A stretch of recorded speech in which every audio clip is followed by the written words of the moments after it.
Good evening. Yesterday we were studying active and passive voices. We have studied the aspects of, we were studying how active and passive voice uh, is affected in various aspects of verb. We have done till present tense, we have done all the aspects of present tense, and today we will cover past and future. As I have already told you, that perfect continuous in any of the tenses do not have a passive voice. Perfect continuous aspect do not have a passive voice. Let us go about past tense. First is simple past. In active voice, the structure, as you can see, subject plus V2. V2 is the ed form of the verb, that is the past form, like walk, walked, smile, smiled, that is the V2 form, and the object plus object. So now the passive form would be the object becomes the subject. We add was or were depending upon whether the object is singular, or plural, plus V3 form of the verb. V3 form, we already know, it's the participle form of the verb, plus this new word by, plus subject. Okay, so this subject comes here, this object goes there, object becomes subject and subject becomes object. So example, Rina employed 300 men, that is in active voice. Rina here is doing something. Employed, you see the ed form of the verb, ed is V2, that is the past form. Some of you mistook it yesterday, so remember V2 is the ed form of the verb, that is past form. So we bring this 300 men, the object, in the subject's position. 300 men were, since men is plural, were employed by Rina, that is the passive voice. Rina here was the subject in the first sentence, becomes the object in the second sentence. Same way, past continuous, active voice structure is subject plus was or were depending on whether the subject is singular or plural, plus V1 form of the verb plus ing. Okay, we are adding this auxiliary so that we can use the base form of the verb, and ing plus object. In the passive voice, the reverse process occurs. The object goes to the subject's position and subject comes to object, and the structure is object plus was or were plus being.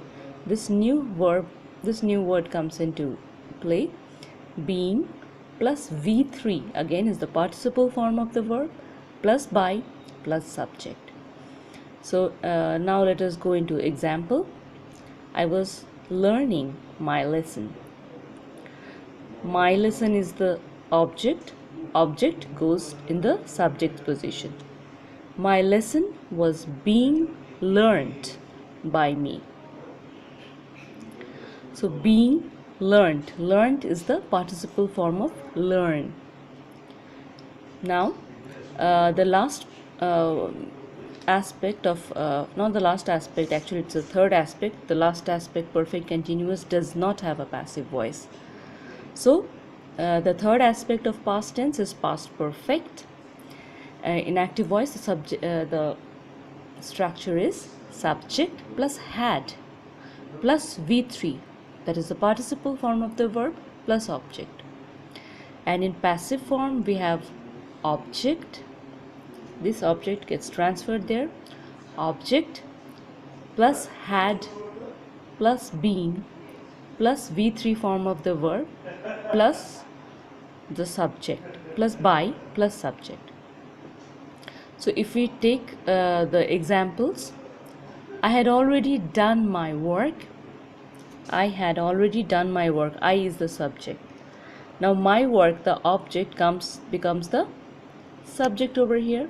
So my work had already been done by me. So I becomes me over here. Why does it become me? You remember, while studying cases, I is the nominative case. So when I'm telling something about myself, I is the nominative case. But when I'm telling something that is done to me, it becomes the objective case. So it is me. So the next tense we are going to discuss is future time. Future is not generally taken as a different tense, however it is just taken as an extension of present time which occurs in future. So we will be discussing only two aspects of future tense, since we know that future continuous and future perfect continuous do not have past forms. So in simple future, the first aspect of future tense, in active voice the structure stands as subject plus will or shall plus V1 plus the object. V1 again is the base form of the verb plus object. Now there is one thing we must note here, that shall is the auxiliary that is only used in case of first person. Okay, and but however there is an exception to this rule. It is sometimes used for second and third person, provided it is an order. You shall not do such a thing. So I am reprimanding, I am scolding you, I am ordering, or I am ordering, like you shall go to the last bench. So I am ordering that since you are disturbing the class, you can go to the last bench since you are not interested in the lesson. Okay, so shall is used in third person and second person only in those cases. However, otherwise shall is never used for second and third person. It is only used for first person. So subject plus will or shall plus V1 plus object, that is the active voice structure of in simple future. In passive voice we have this object coming to the subject's position. So object plus will or shall plus be plus V3, that is the participle form, plus by plus subject. Let's go into the example. I shall teach you. I shall teach you. Now see the interesting change in the sentence when you take it to passive voice. The subject becomes you. Now we cannot use shall for you, so we will use will. So this shall changes to will. You will be taught by me. Okay, so that's the change that comes into the sentence. Okay, moving over to future perfect. Active voice structure is subject plus shall plus have or will plus have, depending upon the person, plus V3 plus object. V3 is the participle form of the verb. And passive voice will be object. This object comes to the subject's position, shall have been or will have been, depending again on the person, plus V3 plus by plus subject. They will have planted a tree is the example of active voice. A tree will have been planted by them. What does this mean, this future perfect? Will have planted.